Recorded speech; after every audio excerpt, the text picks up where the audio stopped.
সবংয়ে অমিত শাহের জনসভা ঘিরে তুমুল বিতর্ক। জনসভার অনুমতি না মেলার অভিযোগ, প্রক্রিয়া সম্পন্ন হবার পর অনুমতি বাতিল করে, এমনই অভিযোগ বিজেপি নেতাদের। সবং থানায় রাতভর অবস্থান বিক্ষোভে সামিল হন বিজেপি কর্মীরা। নেতৃত্বে ছিলেন বিজেপি নেতা অমূল্য মাইতি, বিজেপি প্রার্থী অমল পণ্ডা।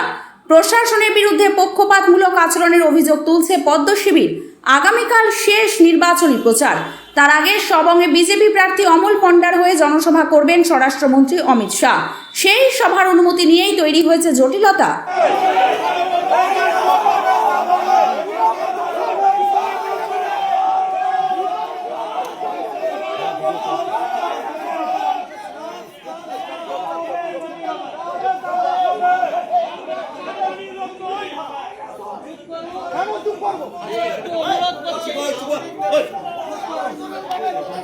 স্যার, আমরা কোনো সেটিং করতে আসিনি।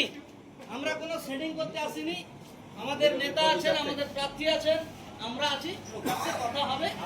মানে আমরা আপনাদের কাছে কিছু চাইতে আসিনি যে আমাদের লোককে ওদের কেস দিয়ে দিন, আমাদেরকে ছেড়ে দিন, এরকম বলতে আসিনি।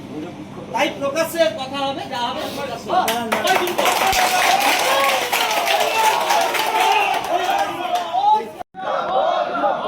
রাজনীতিবিদ অমূল্য মাইতি জিন্দাবাদ। নেতৃত্বে আমাদের এই আন্দোলন অবস্থান চলছে। প্রশাসন নিরপেক্ষ দৃষ্টিভঙ্গি না রাখলে আমাদের এই আন্দোলন আগামী দিন পর্যন্ত চলছে। নিরপেক্ষ দৃষ্টিভঙ্গিতে তৃণমূল কংগ্রেসের গুন্ডা হারমানকে অতি উত্তর অবিলম্বে অ্যারেস্ট করতে হবে। নিরপেক্ষ দৃষ্টিভঙ্গিতে তৃণমূলের